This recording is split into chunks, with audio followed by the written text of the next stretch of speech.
Bakit nga ba ganun? Kapag hindi ka na masaya, parang mas mabuti pang lumayo muna.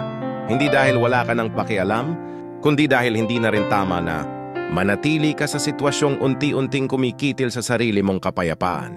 Minsan, pinipilit nating kumapit dahil sa takot, takot maiwan, takot masaktan, takot mawalan. Pero isipin mo, hanggang kailan ka magtitiis sa bagay na hindi na nagbibigay ng kaligayahan? Hanggang kailan mo pipigilan ang sarili mo para lang manatili sa lugar na hindi na para sa'yo? Alam mo, may oras talaga para lumaban, pero may oras din para pumili ng katahimikan. Hindi laging ibig sabihin ng pag-alis ay pagsuko. Minsan ito pa nga ang pinakamatapang na desisyon dahil pinili mong unahin ang sarili mong halaga, ang sarili mong kapayapaan. At kung sakaling dumating ka sa puntong yon, huwag mong isipin na mahina ka. Kasi ang totoo, mas malakas ka dahil tinanggap mong hindi lahat ng laban ay kailangan mong tapusin. Kung hindi ka na masaya, liwan muna. Baka kasi sa paglayo, dun mo mas makita kung sino ka at kung saan ka tunay na masaya.